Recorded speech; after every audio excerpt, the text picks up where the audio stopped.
Candidates Forum presented by the League of Women Voters tonight. And the first thing I'd like to do is bring up Clarissa Bruner, who is our wonderful leader and president of the League, to give you all some welcoming remarks.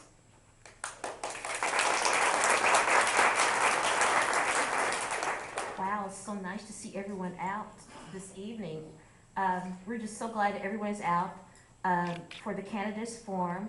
You know, the League of Women Voters is a nonpartisan group, and we like to give information so you can make an informed decision about how you're going to vote, because that is so important in our country, because there are many countries where you do not have the right to vote. So we are proud to live in the United States of America where we have the right to choose and vote. So thank you again for coming to our League of Women Voters Candidates Forum, and I'm going to turn you into the hands of our voter services person, Alice Leonati. Well, as Clarissa said, the League is a nonpartisan political organization, which seems to be a little bit of an oxymoron, but what it simply means is that we cannot support or oppose any candidate for political office, but we certainly can encourage people to vote and give the candidates the opportunity to be able to speak to the public, let them know their views and opinions, and and have events like tonight. This is not going to be a debate, this is a forum. About a month ago, the candidates for state rep for the 43rd District, as well as the candidates that are running for Audrain County positions, received a letter from me inviting them to attend tonight, explaining what the format of the evening was going to be, and hoping that they would be able to attend. And so we've made it to tonight. So the format is going to be, each candidate is going to be allowed 5 minutes to provide their qualifications and to address at least 2 major issues that they feel would be facing the position that they are running for if they were elected. One of the pieces of publication that were out for this said it was going to be 3 minutes. That was a mistake. They each have 5 minutes. We have our dutiful League of Women Voters official timers in the front row. They will have signs to let the candidates know when they have 1 minute, 30 seconds, and to stop. So we will go through all the candidates, give them the opportunity to have their 5 minutes. After that, there will be the opportunity, and a lot of you have already turned in questions. In fact, we have so many questions, my guess is we may not get to all of them tonight, but at any rate, if there's somebody in the audience that would like to submit a question in writing, nobody can jump up out of their chair and shout out a question. This is not going to be like any of the conventions we've been watching on TV. This is Mexico, Missouri, and this is going to be a pleasant evening. At any rate, if you write a question, it may not be addressed to just one of the candidates. It has to be worded in such a way that if, let's say for example, you wanted to ask a question about the Audrain County Commission, has to be worded in a way that all the people can answer that, and each one of the people running for that particular office will have the opportunity to answer those questions. Those will only have 1 minute for those responses.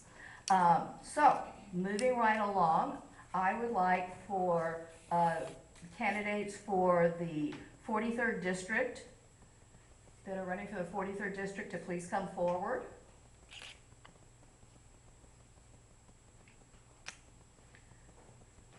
Our Democratic candidate is Edwin Lockwood, and Jay Houghton is the Republican candidate, but I don't think Jay is here yet. So the candidates will, I'm going to ask you all to come up to the podium so that you can use the mic. However, if you don't want to stand here, the mic will, if you want to move around, that's up to you. But we want to thank KXEO, who is providing us some live coverage tonight. And so that's the reason we're going to ask people to use the microphone. So, Mr. Lockwood.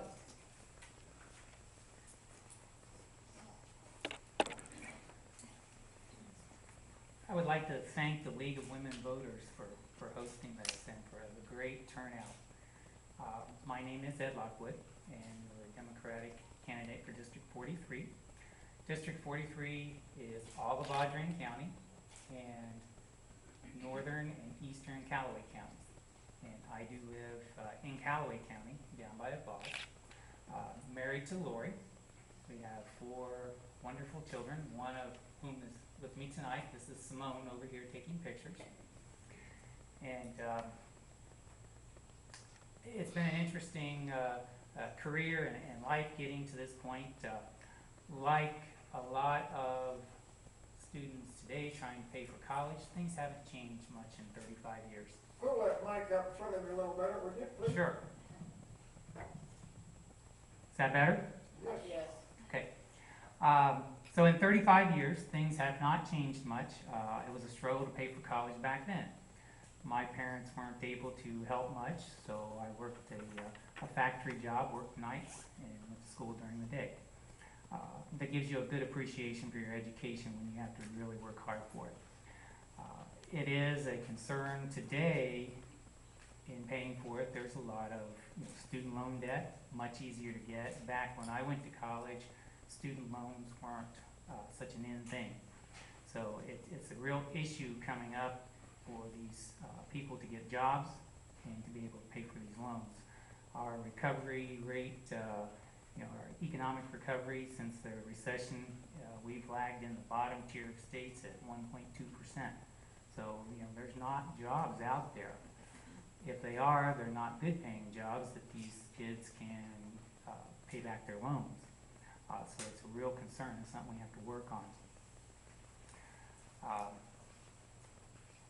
They sometimes have to think and kind of process how I want to say something. I'm not a person who just jumps in and starts talking and never been able to memorize things. So our economic recovery is needing, there are a lot of people out there who need jobs.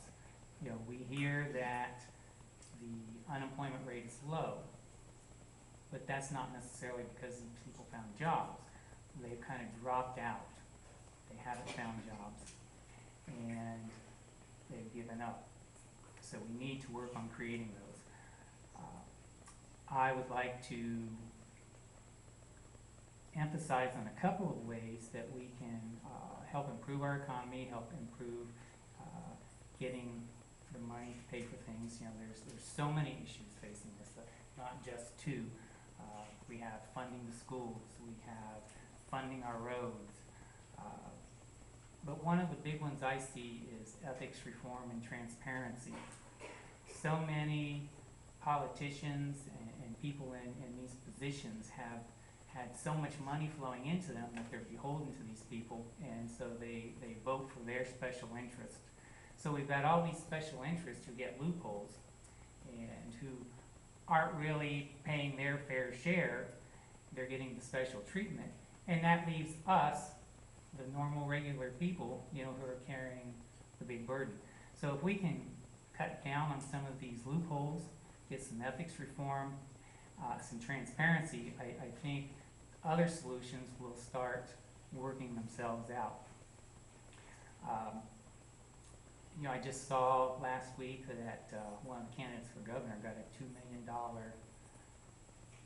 donation from out of state that at this point is anonymous. We don't know who made it. And so we have these outside interests who are coming in telling us, how to run our state and what to do. So we need to work on that. We need to work on efficiency in government and being better able to track what we're spending. A few years ago, I was working for a gentleman who had a company, about 140 employees, and he was getting a training grant every year from the Department of Economic Development, a $28,000 grant. Well, that grant didn't go to training. We didn't do any additional training. We didn't spend that money. It all went to the bottom line. So we need better accountability for these monies that are being spent. So if we can close the loopholes and we can account for our money better, be more efficient, then I think things like funding schools, helping students get educations at the college level, fixing our roads so they're not destroying our cars. If we have a good infrastructure, companies will want to come and build and create jobs. And that takes a good education and a good funding. So, thank you.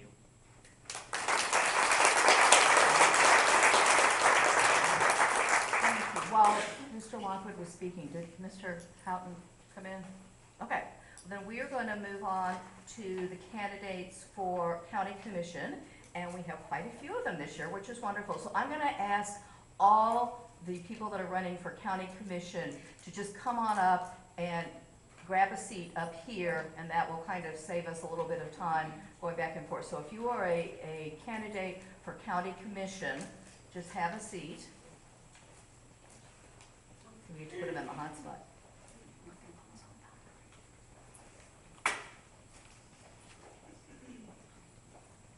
Oh. And a timely reminder while they're coming up, if everybody could make sure their cell phones are on vibrate or silent or whatever. Okay, so we have quite a few people running for county commission. First person that we're going to hear from is our Democratic Western District candidate, J.W. Tolson. So Mr. Tolson, if you'd come up and give us your remarks.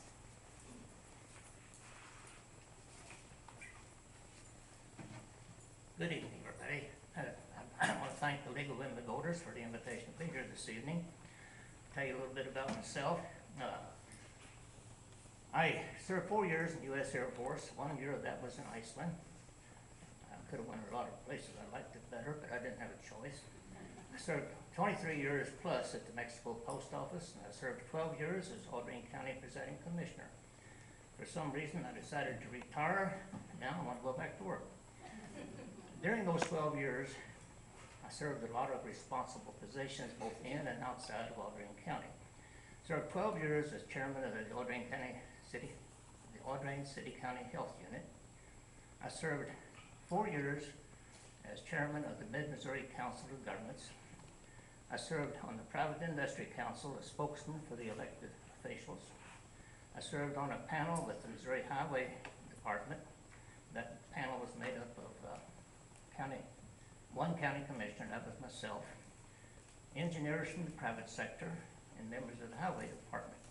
We were struggling to keep the bridge inspections under the control of the highway department rather than privatizing to engineering companies. I served on that position in my last few months as presiding commissioner and remained on that panel even after I retired until we resolved the problem, and I'm proud to say that we kept it under the control of the highway commission. I think that saved the county a lot of money. There's a lot of other things. I was named, I know this sounds like I'm patting myself on the back, but I better nobody else is going to. I was named the local elected official of the year 1 year for the state of Missouri. And a year prior to that, I was runner-up to the presiding commissioner out of Greene County, which now put down to Springfield. There's a lot of things that I'm proud that we did. We made great improvements on the courthouse. We put in central air and got rid of all those hanging units out the window. We put in all new thermal pane windows completely around the building. We did this without a tax increase to the public. We made many changes, improvements in the road department without any tax increase to the public. And there are a few things that kind of concern me, and I'm not going to sit up here and pick at any of the commissions since I left. But there's a few things right now that I'm a little concerned about, and I'll just spit it right out. Number one is the proposed Justice Center that the Pearl Motor Company was purchased to tear down and build a Justice Center. We have a wonderful courthouse over here with 2 courtrooms in it. A lot of money's been spent inside and outside of the courthouse. And I personally don't see how a new building is going to relieve the court docket in any way, shape, or form. So right now, I'm strongly opposed to spending taxpayers' money to build a $10 to $12 million building, heat it, cool it, maintain it, and insure it, because I think it's time to give taxpayers a little relief, not continue to increase their taxation. I have a few concerns about the road department. I'd rather not get too specific on it because some of it involves personnel. And I will say this, we have a road foreman now that lives in Pike County. I don't think that's right. I think that position should be held by someone right here in Audrain County. And they're more responsive, they're more available, and they pay taxes in Lorraine County. With that, I could think of a lot more things if I had my notes, but I don't have them. I hate notes. So I thank you for your time, and I'd be happy to answer any questions later. Thank you.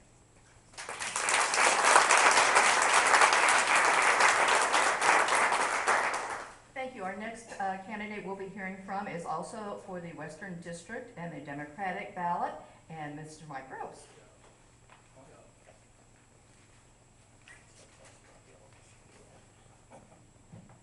Thank you very much. I appreciate the fact that the League of Women Voters is giving us a forum where we can speak our minds and say how we feel about everything that a commissioner should be for either district. I just want to start out by saying I'm a lifelong resident of Audrain County in Mexico, Missouri. I'm a 1984 graduate of Mexico High School. I went on to get a degree, a Bachelor of Science degree in agriculture from Northeast Missouri State, which is now Truman State. Not fond of the name, but they made the change. I also went to Missouri Auction School in 1992. I am married to my wife, Amy, who is the Director of Human Resources at Missouri Military Academy. I have a daughter, Sydney. She's a sophomore at Stevens College over in Columbia. And my son, Sam, is going into the 7th grade at St. Brendan's School here in Mexico. I do have a little history with the Western District County Commission. Roughly 100 years ago, my great-grandfather, S.C. Groves, was Western District Judge, and in 1920, he went on to be presiding judge over Audrain County until 1930. I also have my cousin Tom Groves, who is the current Western District Commissioner. A little bit about my work background. I started out during high school and just out of high school. I worked and ran a family-owned business with my father, a little place called Heritage Meats. We were there for roughly 20 years or so, had a good little business, so I know a lot about how small businesses do things and need things here in Audrain County. I went on from there to Teva Pharmaceuticals, where I was a training supervisor. I learned a lot about major corporations, how all that works, budgets, staffing, employees, everything that went along with that. So I have a good, well-rounded education. One thing about out there, everything was specific. You had to be exactly right or people would tell you you were wrong. Because when you make medicines, it has to be perfect. Kevin Duncan, you know exactly what I'm talking about. He was in QA out there. I got a lot of nice little notes from Kevin that I even misspelled a word. So yes, I mean, so accuracy is a major thing. I went on from there to be the Director of Operations for another Mexico-owned business called IMS. There I learned more about budgeting. I was also the Director of Purchasing, so I learned a lot about how that works. Currently, while I was with Remax on the Move, I am currently in Betty Jo Seidenstrigger's real estate referral company, and I also work part-time at CarPress. So if you guys go to the garage, I'm liable to be the one that brought your car. Community activities include, I am a, wow, already? Okay, she gave me the 1 minute sign. We're gonna skip community activities, and I'm gonna let you know that concerns that I have for the courthouse, everybody talks about infrastructure, roads and bridges. That is a concern, but promoting Audrain County, its assets, its citizens, the people of Audrain County, so we can bring in good jobs. Like I say, I've got a background from industry to small business. Anything that we can get into town, either Vandalia, Mexico, wherever in Audrain County, will help in any way to bring money, tax money, people into our county. I'm a strong believer in promotion of Audrain County. I've got 30 seconds. My other concern is that it's been mentioned that, I can't get it out. It's been mentioned, you know, problems with the courthouse now. I want to be a part of solving any problems that somebody may have. I want to listen, I want to learn, I want to be able to say that yes, I did this because I can do this, And I would appreciate your vote Tuesday, August 2nd, and if I win there, in November. Thank you.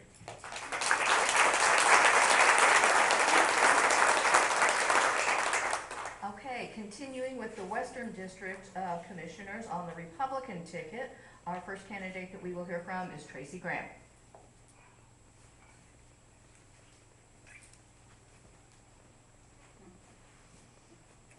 Well, as with everybody else, I'd like to thank the League of Women Voters and Alice for spearheading this event. I don't like public speaking, so I might cut it short, so hopefully you won't have to put up a sign. So there's 3 things they wanted us to address: qualifications and 2 major issues that we feel adamant about Audrain County. First, I want to tell you a little bit about myself. I'm actually from Union, Missouri. I grew up in a family where my dad had his own construction company, and I worked since I was, I think, in 6th grade, building houses, and we developed subdivision in Union. So right there I learned the value of hard work and succeeding by doing hard work and not being afraid to get out there and get your hands dirty. My family, I moved here in 1987 to marry my wife Janet. We have 2 kids. Gibb has graduated from Lynn State and is working at Mertens. And we have a sophomore, getting ready to be a sophomore, JC, who will probably be our technology person in the family. He will expand on my knowledge. And then my work experience, other than what I did in Union, while I was going to college, I actually worked at night in steel factories to actually pay my way through school. So I not only worked for my dad to get what I wanted as a younger person, but to get what I really wanted in a degree, I worked my way through college at night and taking a full load of college during the day.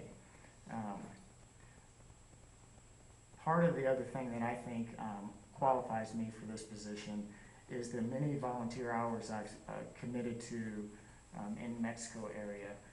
Chamber of Commerce is one of the biggest ones. Having that position and being in the chamber as vice president, president, and several other positions gave me the opportunity to work with other community leaders. We worked with the courthouse commissioners and other branches over there, the city, and other volunteer organizations to help develop programs that we didn't have prior to that. One of the big ones that I really am adamant about is the 350 Project. That it's a awareness campaign to get consumers to understand that when they purchase products locally, that tax revenue gets regenerated in this community multiple times. And so if we can just keep pushing that as commissioners, I think that will really help and entice and help grow our economy. The other thing that qualifies me, when we moved to town, we moved out on the FF. And I've lived out there since 1987, being moved to Janet. We've moved one time, and I think I can throw a rock across the street and hit the house that we moved in first. So we haven't moved but a couple hundred feet from where I originally came to Audrain County. So I have a platform in 4 key areas, and the first one that I'm going to mention is business and industry. That is something, being a business owner for 22 years before I sold just last January, it really opens your mind up to how you can be involved in the community and what it takes to, you know, run a small business, be involved in the community.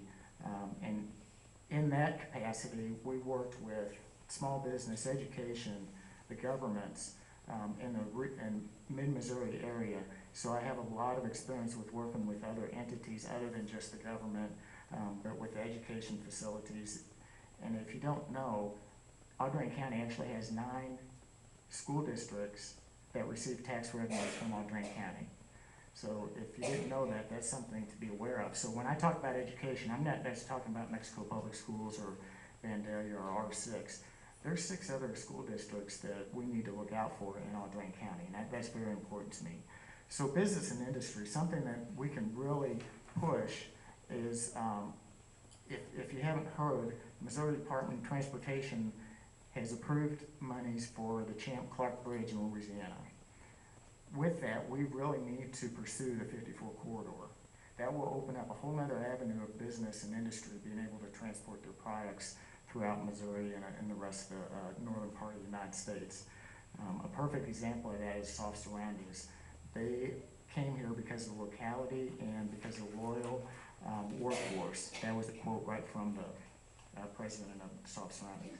The real quick thing I'm going to mention, and I won't have a lot of time to go into detail because I've already got 30-second mark here, is the Sheriff's Department. That's the biggest budget item that the commissioners have direct control of. The current facility has been there since 1997, so we're going on 20 years. Since then, regulations have changed, and we're not providing the resources that are needed to help the Sheriff's Department make sure that our county is safe. And I think I just got to stop. So I'm sorry I didn't get to my other 4 key points, but come to another event and I'll go over those. Thank you.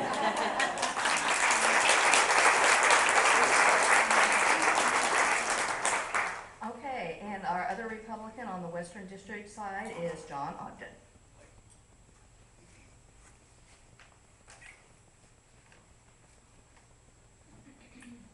Thank you. Can you hear me back there? Good evening. I'm John Ogden. I'm joined here with my wife, Suzanne, a number of friends, and my treasurer, Krista Duncan from Martinsburg Bank. I want to thank each of you for being here. Certainly appreciate it. I want to go ahead and put the 2 things that I think that are important for the county out there. One, from my background and experience and what I've heard, is we need to work on our communications with the other entities here in the county and with the patrons, and maintain our bridge and road program. As you know, we have a number of bridges that need to be worked on. I think I'll be an asset in that area. You need to know I take a deep interest in anything that I do. I also take a passion and a commitment with any task or any assignment. I think you know by now leadership skills and past experience are the most important factors you need to consider during the selection process.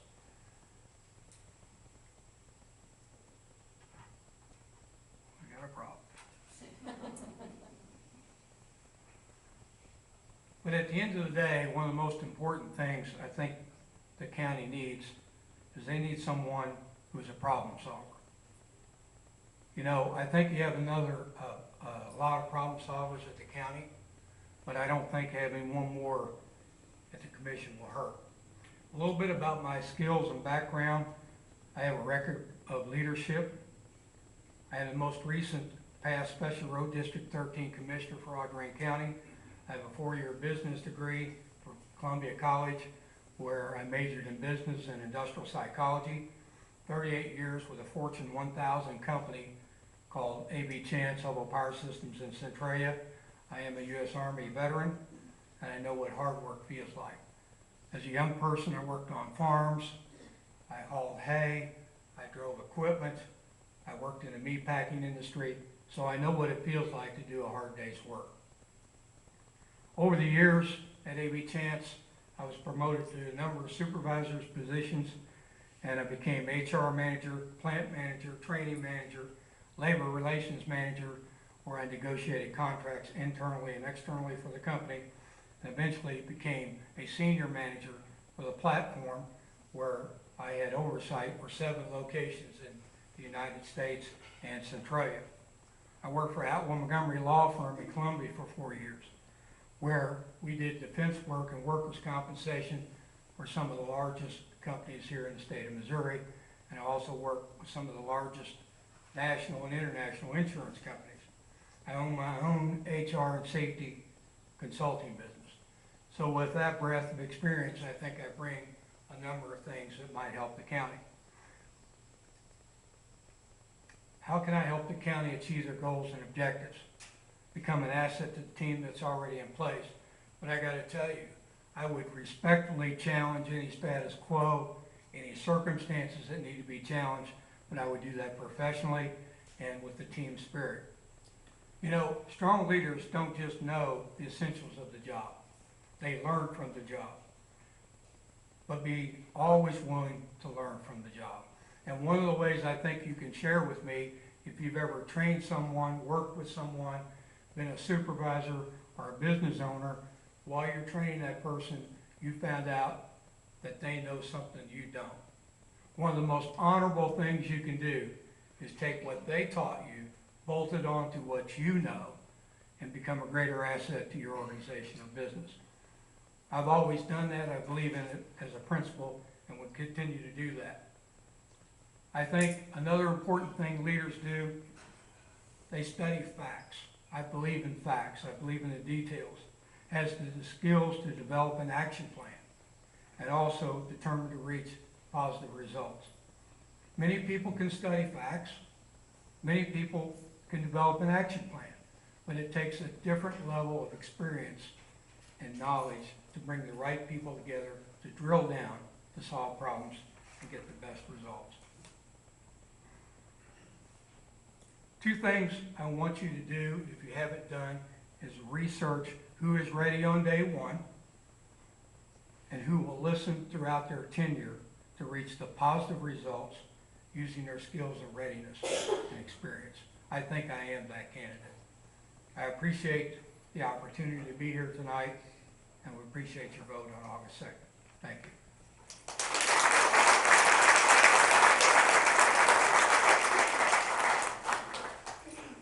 We are now moving on to the candidates for Eastern District, and the Republican ticket. Our first candidate that we will hear from is Susan Payton.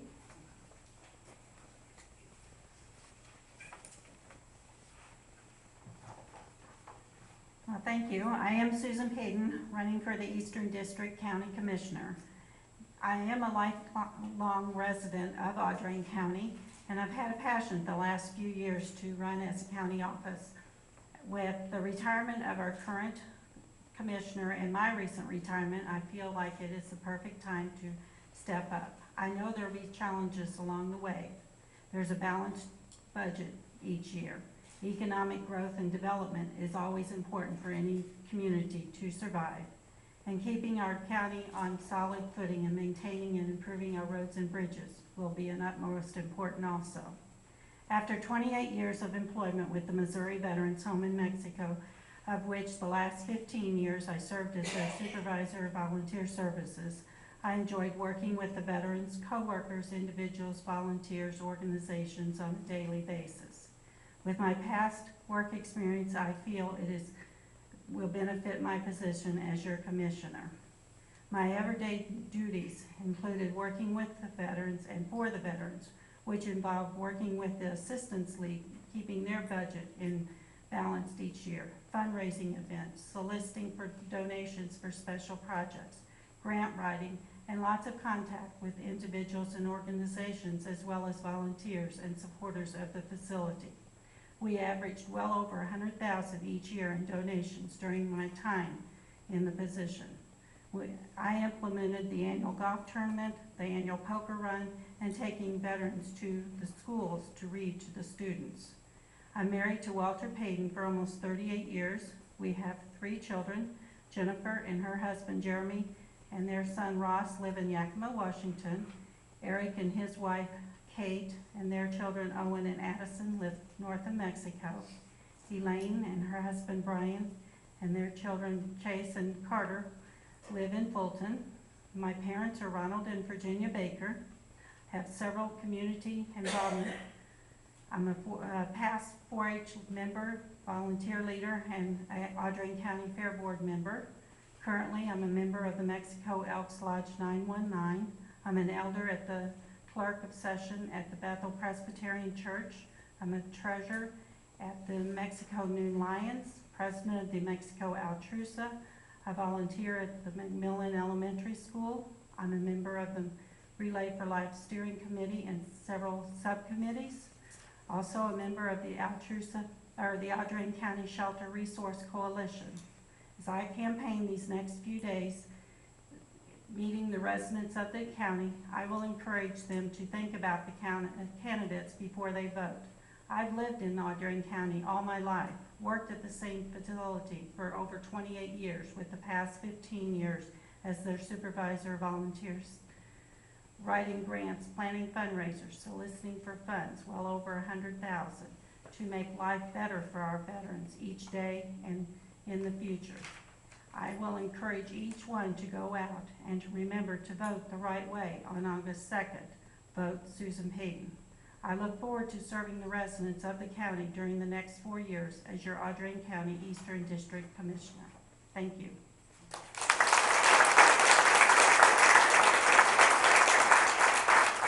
And our last commission candidate on the Republican ticket is Alan Winters. Last because I'm a W. Yeah, there you go.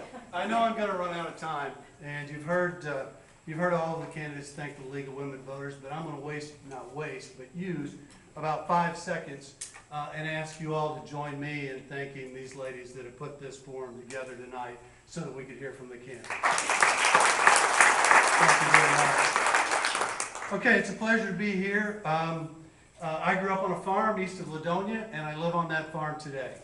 Now, in the meantime, I was gone quite a while. I went to school in Kirksville, Missouri. Again, it was Northeast Missouri State at the time. I graduated with a degree in political science in about 1986. My wife, Teresa, is here in the audience. Thank you for your support throughout this campaign. We raised three children. One is in Cincinnati, one is in Kansas City, and one is in OBRN right here at SSM. We're very proud of all of them. I have 30 years experience in local government. I have been a city administrator for 20 of those 30 years. I was a city administrator in Storm Lake, Iowa, in Ottumwa, Iowa, and in Vandalia, Missouri for 14 years. I don't have theories about what I'll do when faced with problems. I know what I'll do. I know what I'll do if we have a budget shortfall. I know how to create a balanced budget even when it's difficult. I know how to approach infrastructure replacement and to address the infrastructure needs of an organization. I know what I'll do if we have a flood, which is pretty unlikely in Audrain County, but in 1993, Ottumwa put 200 houses underwater in the flood of '93. I know what I will do if we have a train wreck. In fact, we had one in Vandalia in about 2001. So those things aren't things that I think I'll know what to do or be able to figure out what to do. Those are experiences I've had, and I can bring that experience to the Audrain County Commission. I have experience again in budgeting. I've hired and fired. I have experience in risk management, in rate setting, in solving complex problems in a public arena. I have experience. Well, what about leadership? I'm going to mention just a couple of things. This is the first public office that I've sought by election, but it's not the first office that I will have held if I'm fortunate enough to be elected. I was selected by my peers to chair the TAC Committee of a 9-county region.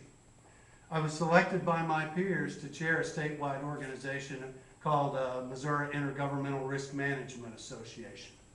I was selected by my peers to chair the statewide organization called MAMU, which is the Missouri Association of Municipal Utilities. My leadership is proven, my skills are intact.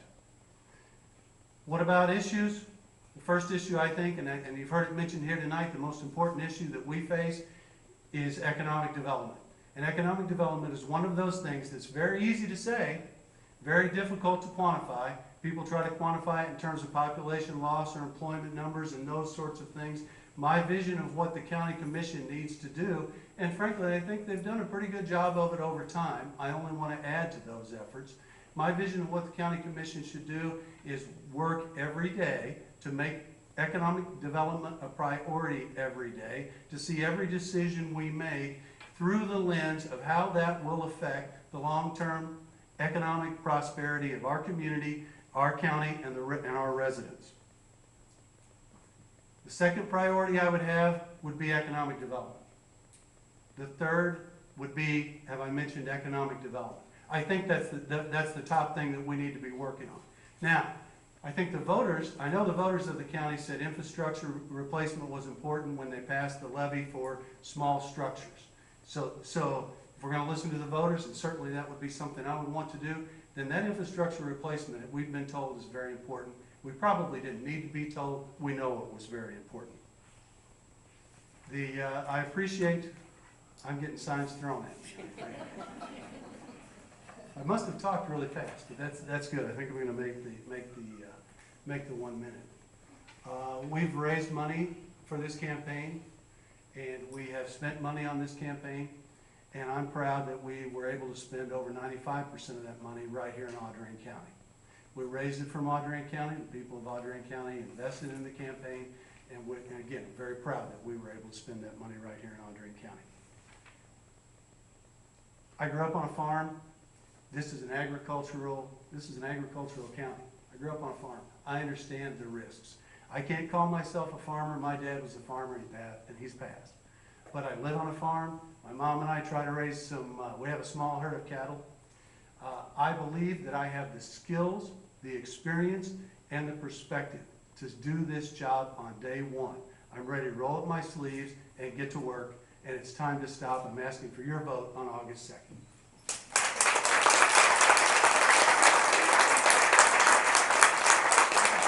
Let's give a round of applause to all our commissioners.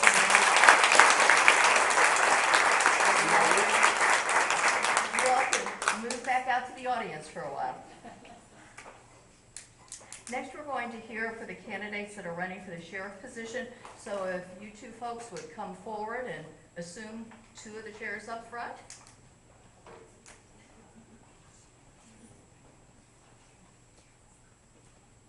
I know you're here.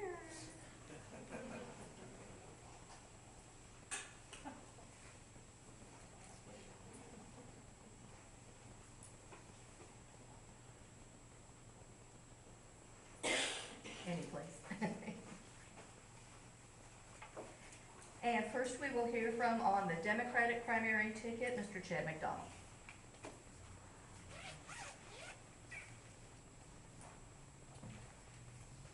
Glad to see y'all here this evening. My name is Chad McDonald, and I am the Democratic candidate for sheriff in this wonderful county of Audrain. My love of law enforcement started when I was a young boy growing up in Vandalia, Missouri. I was fortunate to have enough positive influences from my law enforcement encounters, which led me to become a cadet at the Audrain County Sheriff's Department. That was when I was in high school. From that experience, I realized law enforcement was in my heart. I attended the University of Missouri Law Enforcement Training Institute and graduated in 1996. I was hired 8 days before I was 21 by the Montgomery County Sheriff's Department. And not being 21 yet, I couldn't carry a pistol, so they had me out doing marijuana eradication, armed only with a shotgun. I was sworn in as a commissioned deputy on my 21st birthday and was also given a reserve status. I did not celebrate my birthday that night by partying. Instead, I went out and rode around with the deputy, learning everything that I could about the job.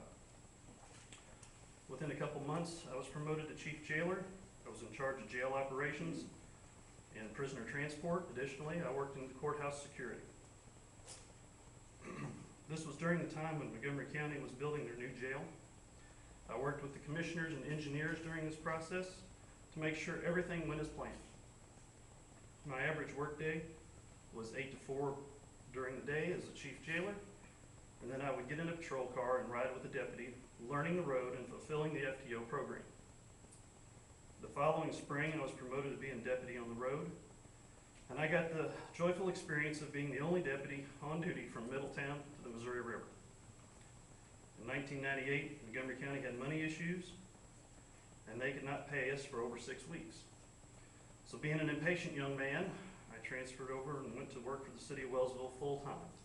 Transition was easy since I was already employed there part-time as well. In Wellsville, I experienced the ins and outs of small-town law enforcement. In 1999, I returned home to Audrain County to work for the Sheriff's Department in the jail. I worked here on Clark Street until the new jail opened, and during the time, I was also on the department's special response team, or the REACT team.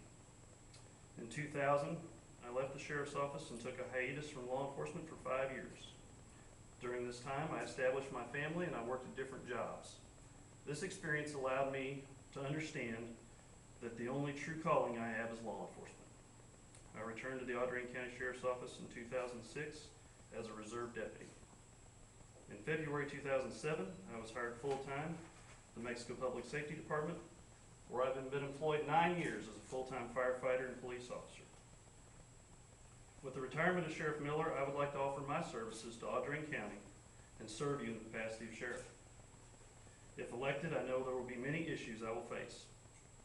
One of the issues that I would like to address during my first term in office will be the relationship between the sheriff's office and the public. In today's social climate, I believe it is more important now than ever that we have the faith and trust of the people we serve. Though Audrain County does not have the problems currently being experienced in our nation, I would like to get ahead of this issue. I will encourage the deputies to continue to build good relationships with the citizens of Audrain County, reaching out to them, building a relationship, and letting them know we need their help in solving crime as much as they need ours. I would like to get the sheriff's office more involved with the children of the county by establishing activities that would provide a good relationship with the county's citizens for future generations. The second major issue I'm going to face is funding. We are seeing fewer qualified applicants each year, and with this, we have to be competitive in our deputy salaries if we're going to attract and maintain an effective workforce. There has also been a mandated increase in training for each law enforcement officer of 8 additional hours a year, which will cause a further burden on the budget. I will have to work closely with the county commissioners and possibly come up with new ideas to address this issue.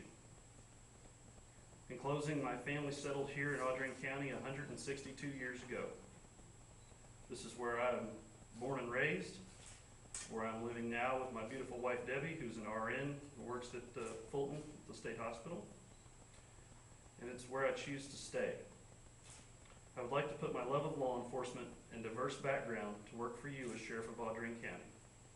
I would greatly appreciate your vote this year. Thank you very much.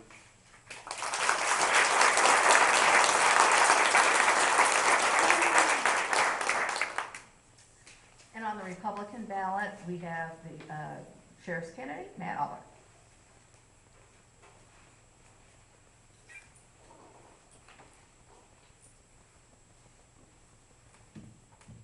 Good evening. My name is Matt Aller. I'm a candidate for sheriff here in Audrain County. I'd be remiss if I didn't start out by thanking my wonderful wife, Suzanne, who at some point took me home to meet Mom and Dad and said yes, and I'm all the better for it. She's a saint, trust me. I want to thank the rest of my family. Without them, I'm not sure where I would be or what I'd be doing. I want to tell you about your sheriff's office. The sheriff's office in Audrain County has a great reputation. It has for many years. Not only in Audrain County, but you go outside of Audrain County, we go other places to work cases, and people find out you're from Audrain County, and they think better of you because you work there. And sheriff's offices are unique in the law enforcement world, at least in Missouri. They have duties that no other law enforcement agency in the state of Missouri has. Jail operations. Short of St. Louis City and Kansas City, only sheriffs operate jails in the state of Missouri. Civil process. Only sheriff's offices are mandated by law to serve civil process in the state of Missouri. Last year, your sheriff's office served over 2,000 court papers. Prisoner extradition. If somebody's charged with a crime in Audrain County and they flee to somewhere else, the sheriff's office is mandated to go pick those folks up. We've had to send people to Alaska. We've had to send people all over the United States to pick up prisoners. And there's a web of laws and regulations that govern extraditing prisoners back to the state of Missouri. Sex offender registry. Last I checked, there were 83 sex offenders that lived in Audrain County that the sheriff's office is mandated by law to make sure they register and make sure they're compliant with all the laws and regulations regarding sex offenders. Security for the state courts. When the state courts convene here in the county, the sheriff's office is mandated by law to provide bailiffs to the state courts and seat juries when juries need to be seated. These are all duties that only sheriff's offices have. And it takes somebody with experience to understand how all those things work. Lastly, we're mandated to do that traditional law enforcement work that people typically see with a deputy out answering calls and solving crime, which we solve about 30% of our reported crime here in Audrain County at the sheriff's office, and that's about twice what the national average is. So we do pretty good considering what we've got to work with. That's where I come in. I'm a 22-year law enforcement veteran. 21 of those years have been spent working in sheriff's office operations, and 17 of those years have been spent supervising sheriff's office operations. Currently, I'm your chief deputy. and I oversee the day-to-day operations of the Sheriff's Office, which encumbers 3 divisions and 40-plus employees. A couple of things that are on the agenda for the first term. The biggest is out of my control. It's already in the planning stage. The jail out there was built in 1998. In 1998, there were 4 classifications of prisoners. That jail is a liability monster. It will get you sued, and the county and the taxpayers will be writing a giant check if something goes wrong out there. Plans are already underway that happened long before I ever decided to file for office. That jail's going to be remodeled starting next year. You're going to have workmen in and out of there with tools. You're going to have inmates in and out of there because we're going to have to house them out somewhere else. There's going to be safety issues, and it's going to take somebody that knows what they're doing to make sure an inmate don't get loose with a hammer on a staff member or an inmate doesn't escape. That would be a really hard thing to try to explain away. The other thing is, back in 1994, when I started in police work, the coined phrase of the day was community-oriented policing. I started with that, and in a rural area, it sounds difficult, but it's really not. That may be as simple as a deputy pulling up and pulling into someone's driveway while they're mowing their grass and saying, "Hi, how you doing? I'm Deputy Aller. Nice to meet you. Anything going on I need to know about?" And if there's nothing law enforcement related, you simply talk about fishing or talk about the weather. But neither here nor there, when you leave, that citizen feels like they have a partnership with the sheriff's office, with their law enforcement. And as you see on TV in different places, right now we really need the law enforcement community and the community of citizens to come together, because law enforcement works best when it's a partnership. It doesn't work as efficiently when there's not community support of law enforcement and law enforcement support of their community. Those things are going to have to come together. And if elected, I plan to encourage these deputies to get out there and make these contacts with citizens, because that's something that we've gotten away from, and I think it's really, really important. I want to thank you guys. I want to thank the League of Women Voters, and I would ask for your support in November. Thank you.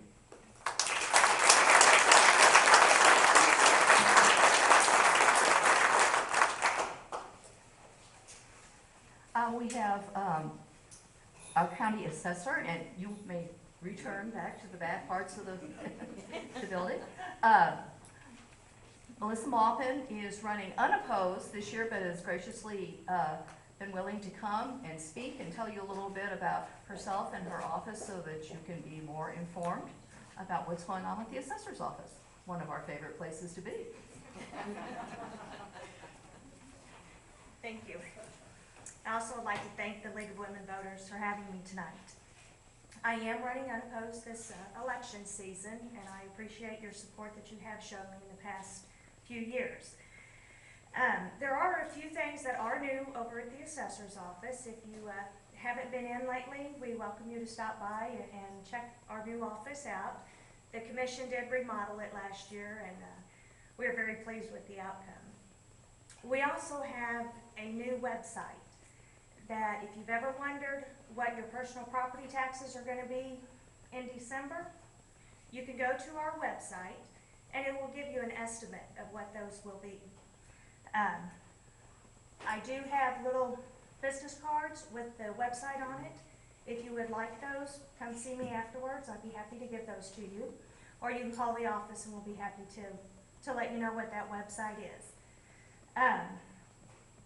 We don't have it set up just yet for real estate. Hopefully in the near future we will be able to. We're working forward to try and get to that portion.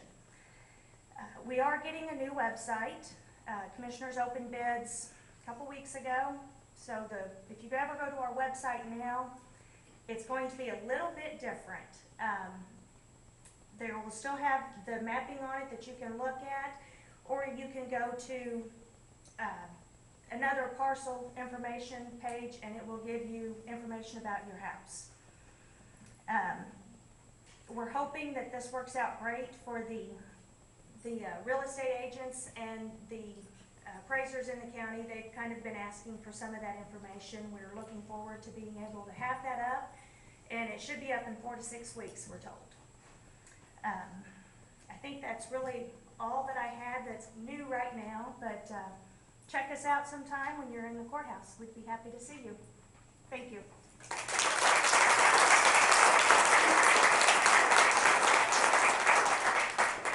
Two other positions that'll be on the primary ballot, as well as the general election ballot, are county coroner, and Todd Yeager is our current coroner and is running unopposed. He had contacted me and let me know that he was unavailable to be here tonight. You know, when you're a funeral director, that evenings are not necessarily your own.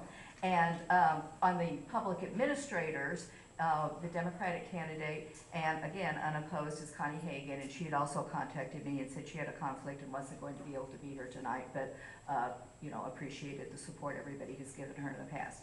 I noticed that Jay Houghton has arrived, so we're going to bring him out. He is the Republican candidate for 43rd District, and he's going to have his 5 minutes of glory. I don't need 5 minutes, but first of all, I'd like to thank the League of Women Voters for inviting me. And I'd also like to thank each and every one of you for showing up and showing that you care enough to be here and interested in our election process. I've been, for you folks that live here in Mexico, I've been your state representative for 4 years, and I'm asking you to support me for 2 more years. I'll be termed out after that. I've served the eastern part of Audrain County for 6 years. I'm currently on I'm the chair of the Ag Policy Committee. Been endorsed by Missouri Right to Life. Just got a notice today that I'm a friend of agriculture from Farm Bureau again, I believe for the 3rd time. I've had an excellent voting record with the Missouri Chamber of Commerce. I believe a couple of years I've had a 100% voting record with them. That's all in the past. What I want to do for you, I want to be elected by you to be your watchdog in Jefferson City. There are some important things. I think I heard Matt say something about you know, the police officers. Man, come on, people. What's going on in this world just scares the daylights out of me. We've got to be united. And I don't care whether you have a D behind your name or whether you have an R behind your name. We've got to work together. That's kind of been one of the challenges for me individually, being the chair of a committee, is, you know, I've got Democrats on my committee. Well, all the Democrats on the committee, on the Ag Policy Committee, are from the city. So they don't get agriculture. They don't understand how it is out here in rural America. So part of the challenge is me trying to get them to understand how things work here, and also trying to get them to come out into our area and tour different places like the ethanol plant or the biofuels plant, different places like that. We just had a tour here about a week or 10 days ago. Had a couple gentlemen from the city. I work on a farm. That's why I was late this evening, because I was loading beans. Anyway, we toured the ethanol plant first, and then we came to Mexico to tour the biodiesel plant. And on the way by, we were coming by the farm that I work at, so I did a little quick drive-through tour of the farm with the gentleman from the city, and just discussed a few things with him. So anyway, enough about that. I want to go back to Jefferson City for 2 more years and to be your representative, and to make sure that the right things are being done in Jefferson City. So with that, I would appreciate your support. Thank you.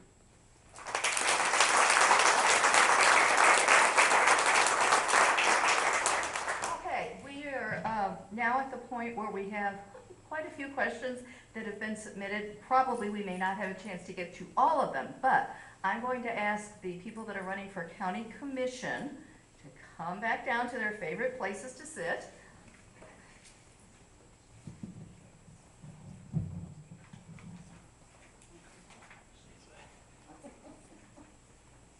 They have to be in alphabetical order now. So Okay. we will have Tracy, and then Mike Groves, John Ogden. Very good, very good, very good.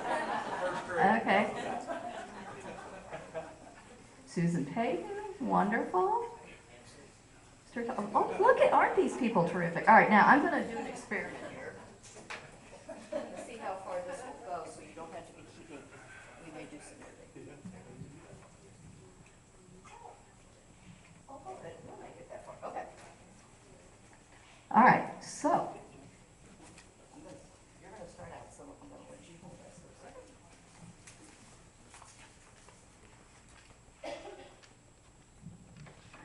Okay, this question, all of the folks up here are going to address the question. We're going to start with Mr. Graham, we're going to go around, and then the next question, we will start here, go around, because, you know, it's the League of Women Voters, we do everything fairly. So, the first question is, what do you feel is the most urgent need of Audrain County residents?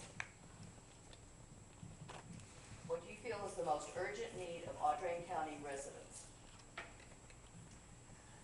Probably what the residents feel is going to be the commitment of Audrain County to entice and encourage new business, just like some of us talked earlier, to move to Mexico, and also to retain existing businesses so they're not enticed to go other places. And I know that that's happened with the current commission. They've been able to use some programs to keep some pretty good sized manufacturing positions in Mexico and the surrounding area, and I think that would probably be a big issue for the residents. Okay. And just so you in the audience know, they have 1 minute for these questions. And so, what do you feel is the most urgent need of Audrain County residents? I, just like Tracy, feel that jobs in Audrain County, new businesses, whether they be big or small, that just brings people to Audrain County, whether it's a tourism type, an industry, or a restaurant. Anything that can come anywhere in Audrain County is absolutely a benefit, because the people of Audrain County deserve good paying jobs, and they deserve to live in a safe county, which I believe we do, and they deserve to live in a county where they know that their commission is working for them. I think those are certainly important comments, but I'd ask the question, how are we going to do that? I think the city and the county should put together a task force that we work as a team to develop an action plan that we can do that. That's what we need, but it sounds like what I'm hearing, we talk about it, we're not getting things done. So why not put a task force together? We have talented people all over this community that could be asked to approach and do that and build that kind of a program. If we're gonna really make a difference, I think we need to put a task force for that. And what do you feel is the most urgent need of Audrain County residents? I will have to agree with the rest of them, the economic development and growth, but I think there again, the jobs, they will have to be more than just minimum wage jobs. They're going to have to be a higher rate in order for a family or a single parent to survive with and make ends meet each day. So, what do you feel is the most urgent need of Audrain County residents? Well, it's been said several times, and I agree too, we need jobs, but I look back to when I was on the county commission, we worked very closely with the city. I made many, many trips to Jeff City with the city administrator, city manager, and assistant. And I think another thing that hasn't been mentioned, and maybe I'm gonna go out on a limb, I think each and every taxing entity needs to work within their budget and quit throwing new taxes at people. What do you feel is the most urgent need of Audrain County residents? Well, I would agree with the folks that have said economic development, jobs, and economic opportunity. I would add to that, and I heard it mentioned once, I'm not sure who mentioned it, I would add that we're very lucky to live in a part of the country where security is not what we feel is the most urgent need. And I think as county commissioners, we need to make sure that we provide the resources necessary and so that we keep our community, we keep Audrain County so safety is not the primary concern. All right, thank you. Pass the microphone down. Mr. Groves, you get to field this next question first. And the question reads as follows. How would you handle citizen complaints? Well, the job of a county commissioner is a public servant. It is a 24/7 job. You listen, you research. If it has anything to do with roads, bridges, anything like that, you research the policies, the procedures, the laws. You sit down, you talk with the person, and you come to the best, most agreeable solution that is both legal, safe, ethical, and prosperous for the entire county. How do you handle citizen complaints? Well, I think, first of all, there needs to be the knowledge out there that you have access to the right people. And I think that's pretty well done, but it needs to be reiterated. I found that from being on Special Road District 13, that that didn't always work the way we wanted it to. But I do think that's the most important part. Give people access, make sure they develop the facts, and then once you have the facts, you be sure to respond to people. The worst thing you can do is never get back to people. They can take the hard answers, but if you don't get back to them, your communications gap is certainly right there. How would you handle citizen complaints? Well, I totally agree with those two that, you know, we have to think about it and don't give any answers until we have done the research and know what we can do to, or what we can't do, and let them give us, you know, give them the answers so we can follow up, whether it be right or wrong to them. They may not agree with you at the end, but still follow through. How would you handle citizen complaints? First thing I would do would be personally investigate the complaint, look at it very closely. I know a lot of times in the past, people would come to the commission and complain about something, and you research the revised statutes of the state of Missouri. It's out of our hands, or either our hands are tied, what we can and cannot do. DNR regulates a lot of things that we used to get complaints on. Our hands were tied there. So again, personal involvement, common sense, and the statutes of the state of Missouri would dictate how to do it. How did you handle citizen complaints? First step is to make sure that we understand the complaint, is to deal with the citizen directly, if at all possible, to make sure that we've asked enough questions and we understand that exactly what they're saying is the complaint is the issue. Then get the right people involved, and if action can be taken, take action. If it's something that we can't do, I agree completely, then we just need to be able to say that it's not something we can handle.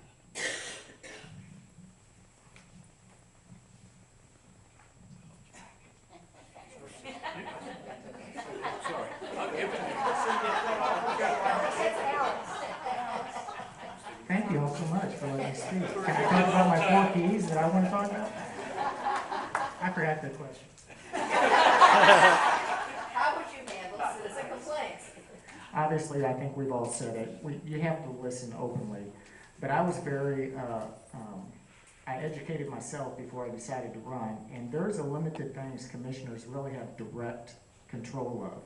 So if you go and read the Missouri statutes, you'll understand that we don't have a lot of control of some things.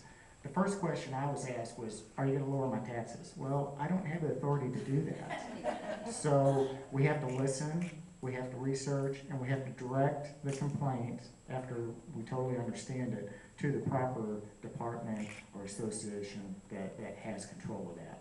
Okay, now the microphone does go down to his phone. Who is ours? Anxious to have it. Okay, and this question is worded as follows. What would you do first as a commissioner to improve Audrain County government? What would you do first as a commissioner to improve Audrain County government? Well, that's a big question. Only got 1 minute. Tracy, would you like to answer? I think one of the first things you have to do is make sure that you built the infrastructure of communications. How do you improve government if you don't know what all needs to be done? So while I haven't been a commissioner before, I think there's a certain learning curve, but I think I would work to build the communications so I'd actually know what needs to be done. And it's, you know, then it's a priority list. And you go through the priority list of things that need to be done, and you use that team spirit and effort to do that. That's probably the way I would do that. What would you do first as a commissioner to improve Audrain County government? Well, John's hard to follow there. I don't want to say there is a lot of bad things, but I'm willing to learn. And like we said, we've got to learn what our steps are, what our job duties are, and what we can and can't do. And from there, we will see how we can improve what is a good community and move on from there. What would you do first as a commissioner to improve Audrain County government?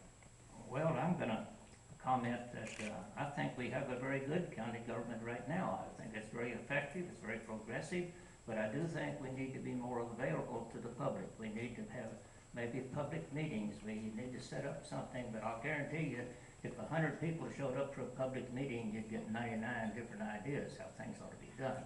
But I do believe public communication would go a long way. What would you do first as a commissioner to improve Audrain County government? First thing that I would do is ask other members of the county government that have been there for a while and ask them that question directly. What kinds of things do we need to be looking at to improve? I would ask other governmental entities the same questions, our cities and our special road districts, those sorts of things. What kinds of things we can improve. The second thing I would do is look at the budget. The budget's not only a collection of numbers, it is a statement of collective values. And I want to really understand what that statement of collective values says to look for room for improvement.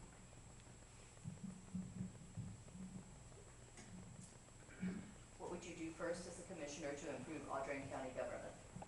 I think it's been mentioned, I don't know if it's really that effective, and in a small community like we have, I don't think we're gonna have divisiveness like we do Republican, Democrat in the national media right now.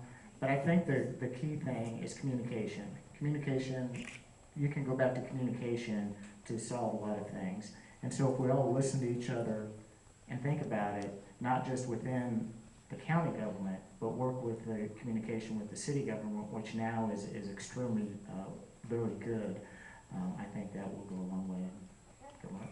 What would you do first as a commissioner to improve Audrain County government? I'll reiterate again, it's all about listening and learning.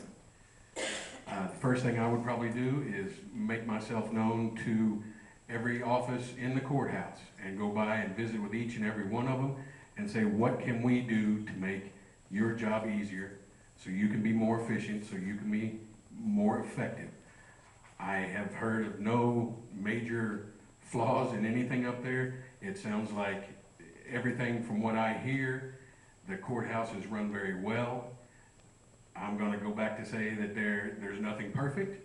Everything can always be improved, but I do know that the courthouse as it stands now is moving up into the 21st century, and I'd like to be a part of that. Down to Ms. Payton. Okay, this question says, what do you see as the future capital and facility needs of Audrain County, and how would you address them? What do you see as the future capital and facility needs of Audrain County, and how would you address them? Well, I think we need to stay within budget, so I'm not for sure capital needs. I know they talk about the Pearl Building, doing something with that. But there again, we'll have to look at the budget, see where the money can come from.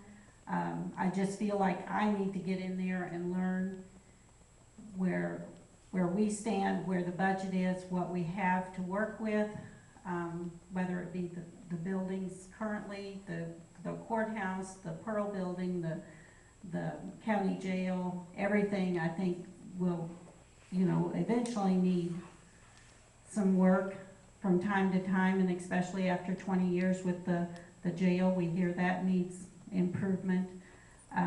So I can't give a definite answer, I don't think, on that until I get in there and feel like I can see what we have to work with, but thank you. What do you see as the future capital and facility needs of Audrain County, and how would you address them? This might be the toughest question of the evening, quite honestly, but I understand, and I don't have a lot of firsthand knowledge, but I understand that our jail is kind of outdated as far as housing women prisoners. You know, you're never prepared for the future, you always look at the present time. And I think one of the sheriff candidates mentioned the remodeling out there. This may be already a done issue, I'm not sure.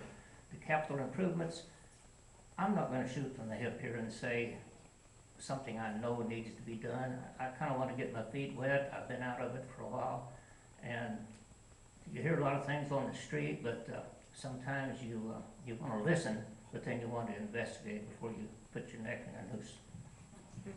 What do you see as the future capital and facility needs of Audrain County, and how would you address them? Well, excuse me, I think we kind of mentioned the fact that there's no way for us to know until we're there exactly what would need to be done. But it's safe to say that your current budget is important, but so is your financial forecasting. So as you look at what the needs of the county are, you have to be able to put together a financial forecast that will certainly maintain your county reserve and address those needs as best as possible. The county went to the voters for the, I believe it was called Small Structures Levy, and that was approved by the voters. The voters of this county believe that the county government occasionally should be their vehicle to get things done collectively. For example, the small structures. So the appropriate application of that levy should be our priority to best address the needs that levy's for.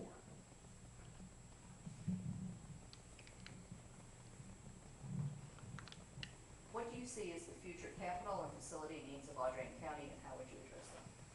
So one of my two talking points tonight was the sheriff's facility. So I'm going to go back to that.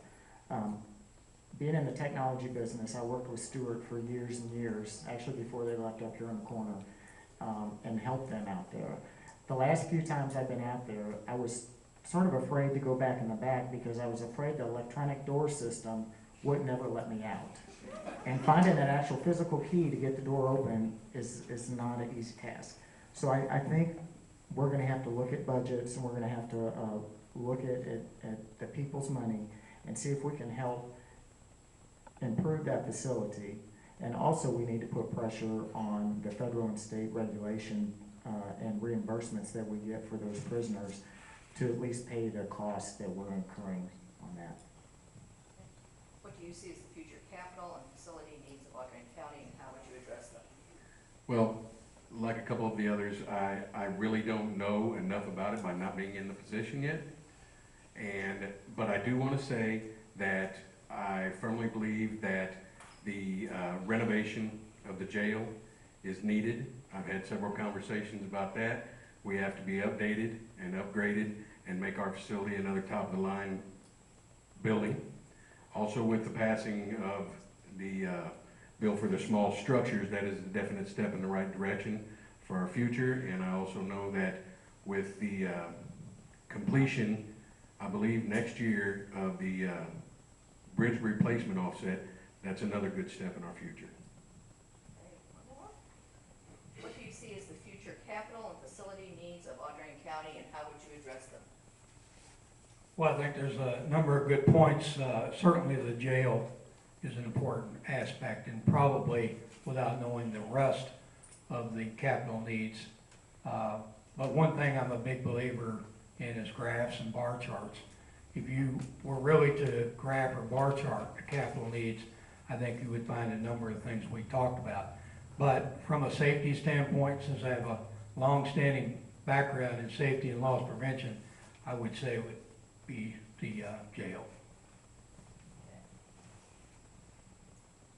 Mr. Tolson, you get this one first. Thank you. Yeah, lucky you. With today's current environment and potential for physical threats, what actions should be taken to protect patrons and county employees while visiting or at the courthouse? With today's current current environment and potential for physical threat, what action should be taken to protect patrons and county employees while visiting or at the courthouse. This is something that I'd have probably been against years ago, but probably security at all entrances. I know we now have it going into the second floor courtroom area. We have a gentleman here this evening that gets up there and kind of monitors who comes and goes and what they carry in and out. And nationwide, it tells me that this is spreading. Right now, it's been mentioned, we don't have problems in Audrey County right now, but we don't know what tomorrow is going to bring. So let's be ready. Let's go ahead and monitor these people coming in and out. And probably that would be electronic metal detectors or something of that sort. I don't have the answer right now, but I'll guarantee you I would look at it real hard if I'm elected. With today's current environment and potential for physical threats, what action should be taken to protect patrons and county employees while visiting or at the courthouse? This is a very difficult question because it is obviously very important that the county be open to all citizens. And the more security you put between the citizens and the offices, the less open it can appear. Okay, so we need to be very careful with this. I've had the opportunity to visit many city halls where the only way to communicate with someone is through, 4 inches of glass, and it absolutely gives people the wrong impression. I'm not sure how we would necessarily get those complaints that we talked about receiving earlier. So it's a very difficult question, and yet security is very important. I don't have the answer, not tonight, but it's safe to say it would be something you'd want to work with the other elected officials, because it doesn't just affect the county commission. It affects folks who want to come and pay their taxes, folks who want to come to the recorder's office. So I think it's a very difficult question and a very good one.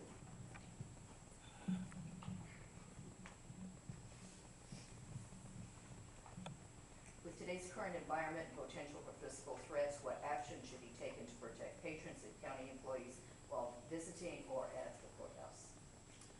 Unlike a couple of the others, I don't know if we have the answer right now. Some ideas that are running through my head is that the way the courthouse was designed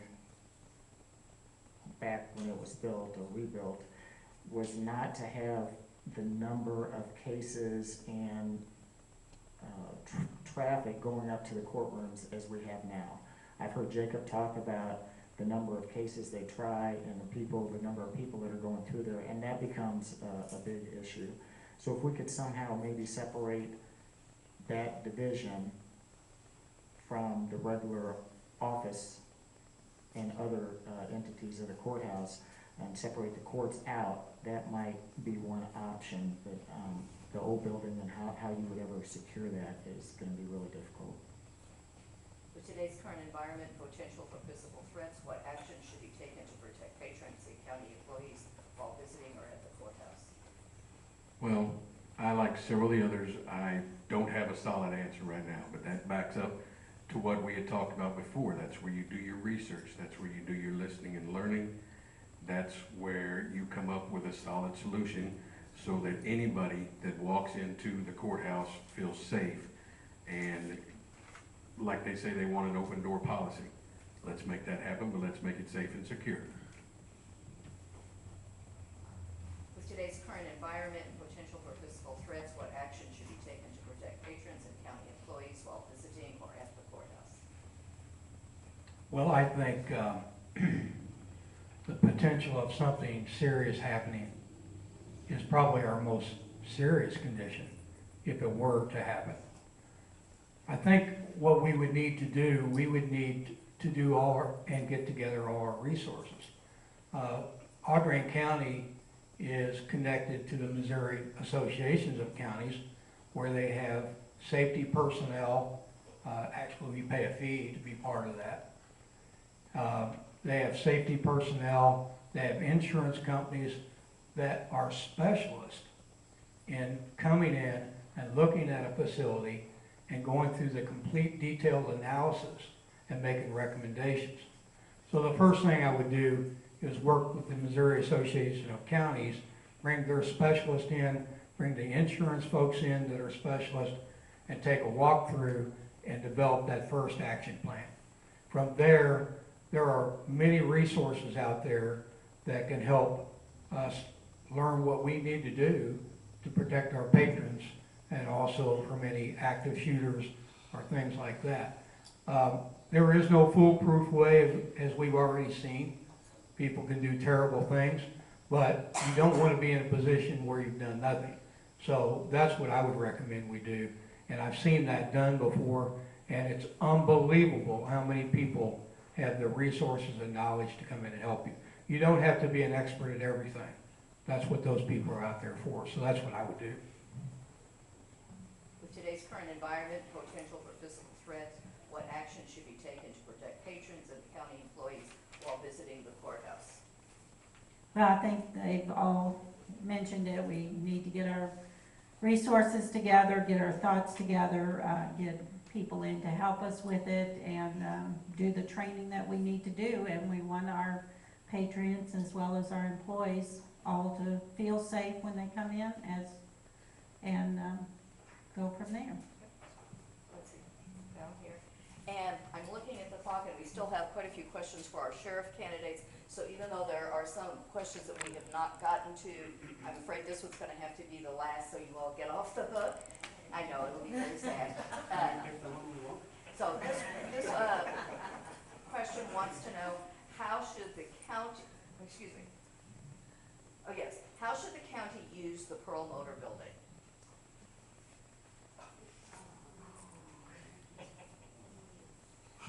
Well, the answer is I don't know. Okay, that's the answer. But it kind of points to what we're facing in this particular election. With the retirement of Roger Young and the retirement of Tom Groves, we're losing, I think, 44, 45 years of experience off of the commission. And those guys had a better understanding, even though they're leaving, of the history of where we've been, and that can lead us to conclusions about where we should go. And we shouldn't necessarily revisit the history, but we're losing a lot of organizational expertise when those guys retire. So I guess they might have a better answer to that than I do. My answer today is I don't know. But as with any asset that is owned by the county, we need to figure out how to make best use of it for the citizens of the county.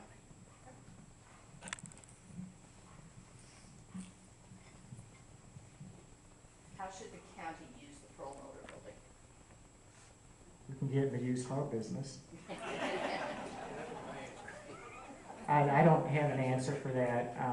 What I would be concerned of is demolition because of what could possibly be in that building as far as asbestos abatement and those types of things. So I really don't have a real answer for what it should be used for, but that would be a concern if we were to try to use that property for something else. How should the county use the Pearl Motor Building? Well, once again, I would like to research into that. I would like to look into it.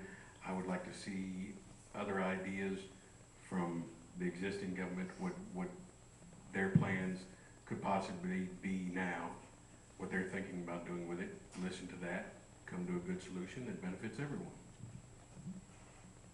How should the county use the Pearl Motor Building?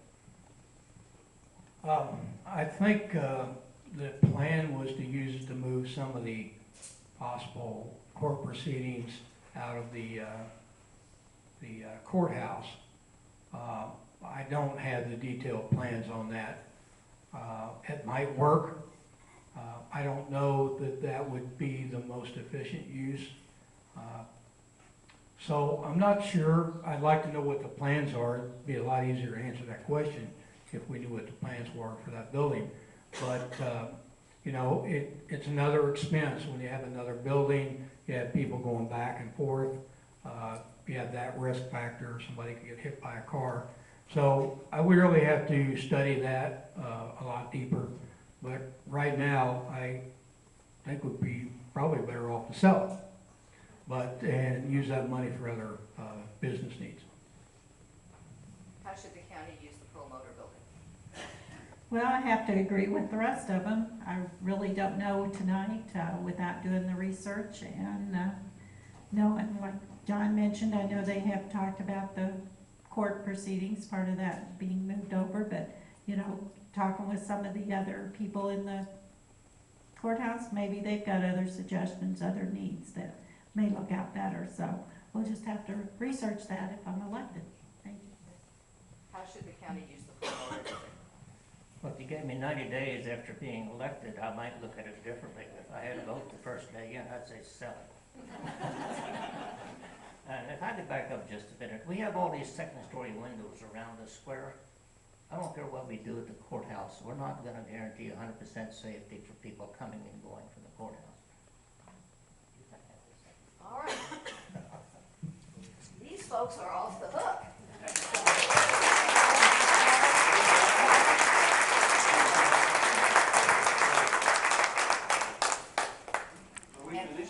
And while they are going back to their seats, if we could have the candidates for sheriff to come up. And again, alphabetical order.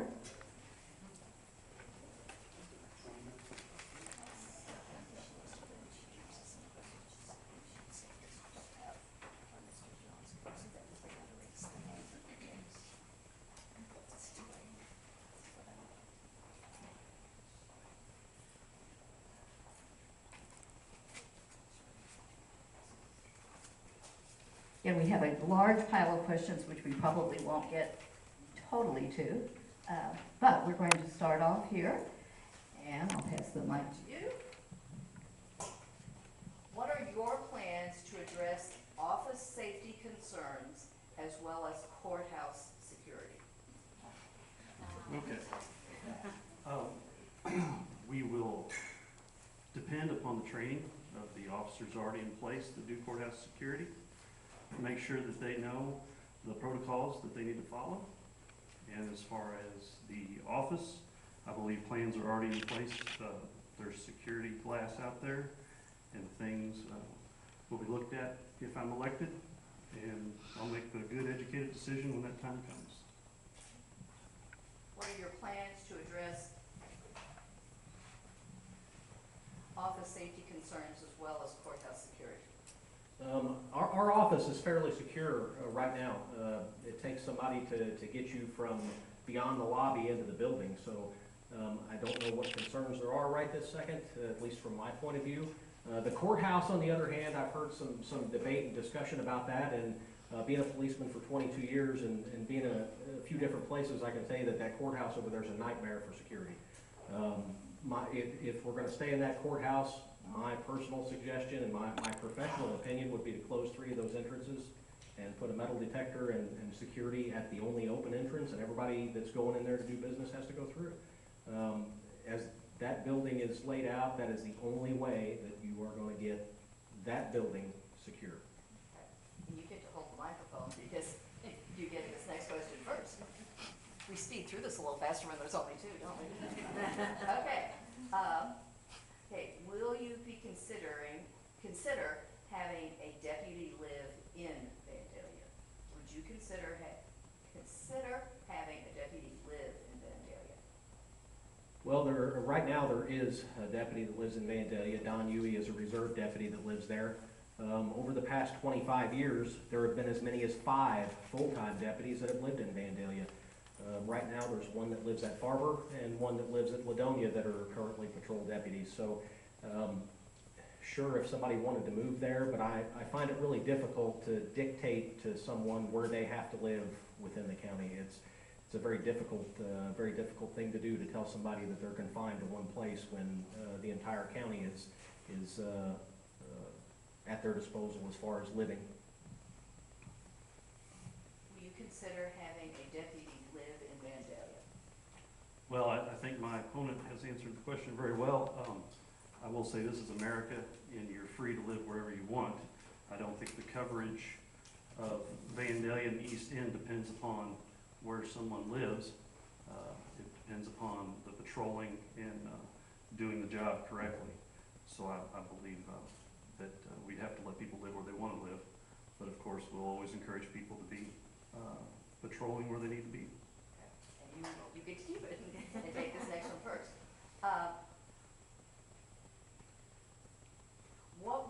implement to curb the drug problem in Audrain County? Drug problem in Audrain County. There are always gonna be those that choose to work with, outside the confines of the law, and substance abuse is gonna be a problem. We already have a task force in place, many good programs that, address that issue. I don't know as if there's any one solution. You will have to try to break the cycle of those that are the substance abusers, as well as getting them arrested and off the street. What would you do to curb the drug problem in Audrain County? Well, first, I spent 4 years as a narcotics officer, working for the drug task force, so I'm a bit familiar with the drug problem. And the drug task force needs to stay, we need to stay members, and we need to aggressively pursue the enforcement side. But on the flip side of that coin, I've been around long enough to know that, you know, part of these problems start at home, part of them start with education. We need to start putting some resources toward educating our children about drugs. We used to have a DARE officer, that funding went away, therefore that position went away. I would like to explore some way to get education to younger folks about drugs and drug abuse and what it does to you before they have that quote unquote opportunity to go out and abuse drugs. It's going to be a partnership with the community. It's going to have to be multifaceted. There's no one correct answer. Okay. You get to hold on to this. This person wanted to say, in comparison to your opponent, what specific experience relating to law enforcement, supervision, and or administration do you have that would justify you being a better choice for sheriff? In law enforcement supervision and administration, I've supervised, I started out late 1990s supervising a few patrol deputies. Then I went on to supervise more patrol deputies, a bigger group. When I worked narcotics, I was supervising narcotics agents. Eventually, I worked my way up to commanding an entire division, and today I oversee the day-to-day operations of the entire sheriff's office, which is 40-plus employees in 3 divisions. I've had my hands in the administration side. I've worked with the budget at the sheriff's office, both proofreading it and making additions or deletions or changes or suggestions. Hiring, firing, the tough decisions that nobody wants to make, I've done. So I'm not sure, the question is in comparison to my opponent. I don't know what my opponent's going to say, so. He gets an answer to. So, in comparison to your opponent, what specific experience relating to law enforcement, supervision, and or administration do you have to justify you being the better choice for sheriff? I've known my opponent since I started law enforcement. He worked in Gasconade and I worked in Montgomery. We were friends and worked across the river from each other and helped each other out.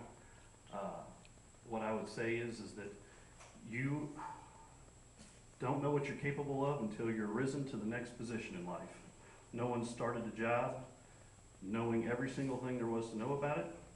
I do have an open mind, and I can work with people and communicate with them well, and that's what I hope gets me through this situation. And if I'm your sheriff, I will try to work with every agency and all the people at the sheriff's office to do a good job. Okay, and several of the questions that were submitted were kind of repeats, so this is going to be the last question to you all. You will get to field it first, and it's one that the commissioners also had a chance to answer, and it is, how would you handle citizen complaints? Citizen complaints are to be looked at on an individual basis. You get them to submit the complaint in writing, and then you investigate with an open mind from every angle that you possibly can and make an educated decision about whatever the complaint is about and come up with a justified solution to the problem. How would you handle citizen complaints? I try to take citizen complaints very seriously because we're in the service business. We're in the business of serving our citizens. And A citizen complaint, as Chad said, it needs to be submitted in writing. Once it's submitted in writing, it'll be investigated, and from there, you know, once the investigation is complete, you've gathered everything that you can possibly gather as far as information. You're going to need to either somehow say that complaint is not true and accurate, or you're going to have to proceed forward with whatever disciplinary action, up to and including criminal action if an employee committed a crime. I'm not above arresting one of my own people. It's happened. You know, I take them very seriously, and they need to be looked at thoroughly, and the information assessed and the appropriate action taken. All right, gentlemen, you get to go back to the safe spot.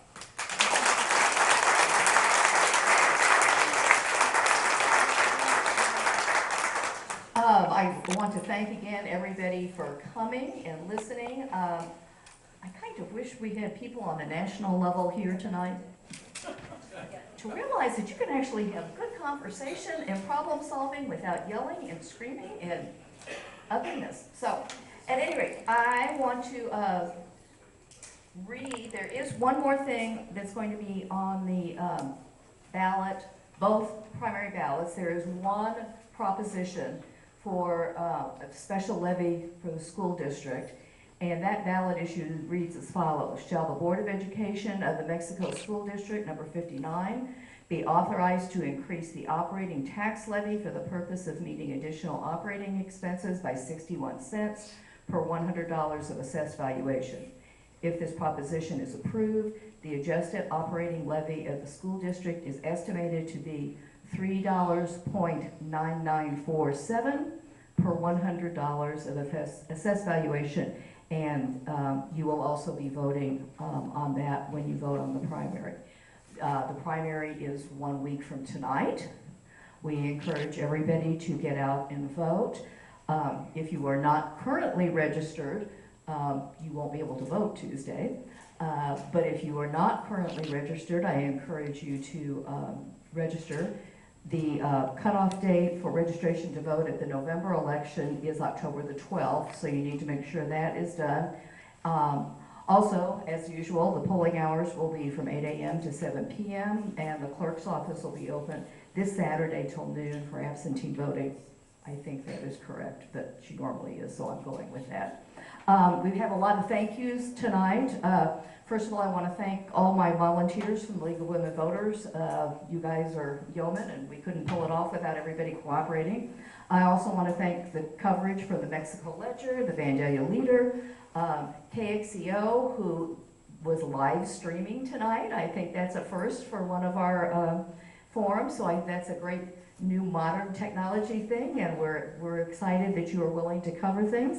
We want to thank the Chamber for allowing us to use their facilities. Of course, we want to thank the candidates for coming and speaking their mind.